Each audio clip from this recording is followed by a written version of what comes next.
رب العزت نے وقال اننی من المسلمین کے ساتھ میں وہ یہ بھی کہے کہ میں اپنے رب کا فرما بردار بندہ ہوں. مسلم کسے کہتے ہیں؟ اللہ کے حکم کے سامنے اپنی گردن کو جھکا دینے والا، یعنی اللہ کے حکم کو ماننے والا.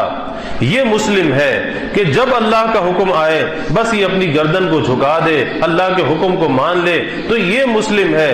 تو ہمیں سوچنا چاہیے کہ ہم مسلم کس قسم کے ہیں. کیا اللہ کا حکم آتا ہے ہم اپنی گردن کو جھکا دیتے ہیں، یا اللہ کے حکم کی بجائے اپنے نفس کی بات کو مانتے ہیں، ہم شیطان کی بات کو مانتے ہیں؟ آخر ہم کس قسم کے مسلم ہیں؟ ہمیں کبھی اپنا جائزہ تو لینا چاہیے کہ مسلم وہ ہے کہ جو اللہ کے حکم کے سامنے اپنی گردن کو جھکا دے، یعنی اللہ کے حکم کی خلاف ورزی نہ کرے. اور حقیقت بھی یہی ہے کہ ایک مسلم سے یہ بات بعید از قیاس ہے کہ وہ اللہ کی نافرمانی کرے اور اس کے حکم کو پامال کر دے. وہ کیسے کر سکتا ہے؟ اس کی زندگی کا خواہ کوئی حصہ ہو، کوئی گوشہ ہو، اس سے اللہ کی نافرمانی کا صدور نہیں ہو سکتا. اور اگر ہو رہا ہے تو یہ نام کا مسلم تو ہے لیکن کام کا مسلم نہیں ہے. اور آج ہمیں معاشرے کے اندر ایسا ہی نظر آتا ہے. آج معاشرے کے اندر ہمیں جھوٹ نظر آتا ہے، ملاوٹ نظر آتی ہے، دھوکہ نظر آتا ہے، کم ناپنا اور کم تولنا نظر آتا ہے. اور کہنے کو کہتے کہ جی مسلمان ہے، مسلمان ہے. آخر اس کی وجہ کیا ہے کہ مسلمان تو وہ ہے کہ جو اس چیز کو ترک کرنے والا ہو، جو جھوٹ کو چھوڑ کر سچائی کو اختیار کرنے والا ہو، جو دھوکے سے بچنے والا ہو، جو پورا ناپنے اور تولنے والا ہو، اس کی ذات سے کسی کو تکلیف نہ پہنچے، یہ مسلمان ہے. لیکن آج ملاوٹ کا کرنا، دھوکے کا دینا، کم ناپنا، کم تولنا، آج کے زمانے کا مسلمان بڑے فخر کے ساتھ یہ کام کرتا ہے. اچھی چیز کے ساتھ خراب چیز ملا کر دے دینا، اچھے پھلوں کے ساتھ خراب پھلوں کا ملا کر دے دینا، اور سمجھنا کہ جی یہ تو بڑی جو ہے ہم نے بہت کاریگری کی ہے کہ سامنے والے کو دھوکہ دے دیا. تو یاد رکھیے کہ کل اللہ کو کیا جواب دے گا.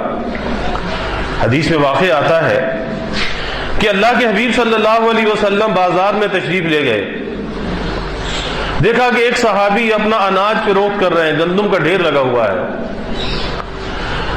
آپ صلی اللہ علیہ وسلم نے گندم کے ڈھیر میں ہاتھ ڈالا، دیکھا کہ اوپر سے خشک ہے اور نیچے سے گیلا ہے. آپ نے فرمایا کہ بھئی یہ کیا ہے، یہ کیا ماجرا کہ اوپر سے خشک اور نیچے سے گیلا؟ کہا کہ یا رسول اللہ صلی اللہ علیہ وسلم رات کو بارش ہو گئی تھی اور میرا اناج بھیگ گیا تھا، تو میں نے اس کے اوپر خشک اناج ڈال دیا تاکہ یہ بک جائے، یعنی اس کے اس عیب کو، اس کے گیلا ہونے کو چھپا دیا، اس پر خشک اناج ڈال دیا. اللہ کے حبیب صلی اللہ علیہ وسلم نے کیا فرمایا؟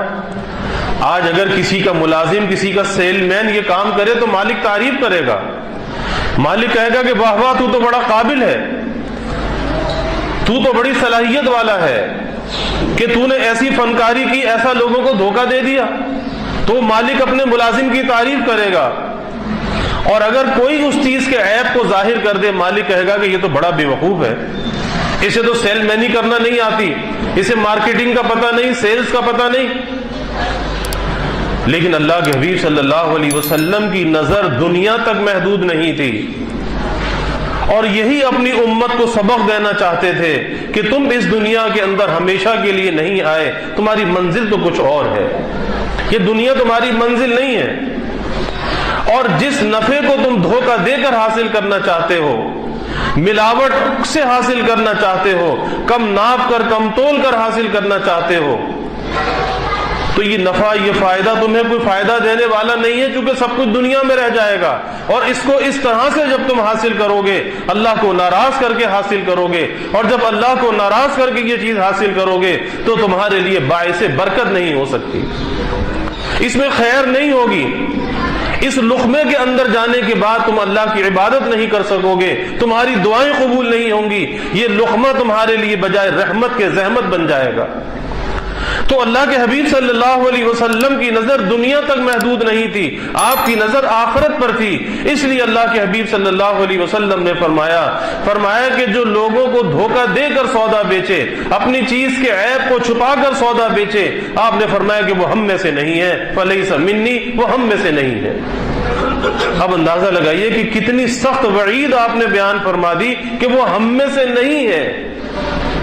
اور ظاہر ہے کہ بھئی ہماری نسبت حضور صلی اللہ علیہ وسلم کے ساتھ جو ہے، یہی ایک نسبت ایسی ہے کہ جو ہماری نجات کا ذریعہ بن سکتی ہے، ہماری کامیابی کا وسیلہ بن سکتی ہے۔ اور اگر ہم نے کوئی ایسا کام کیا کہ جس سے اس نسبت کو ضائع کر بیٹھے، تو پھر بتائیے کہ ہمارے پاس کیا نسبت ہوگی، کیا سفارش ہوگی کہ جس پر ہماری نجات ہوگی؟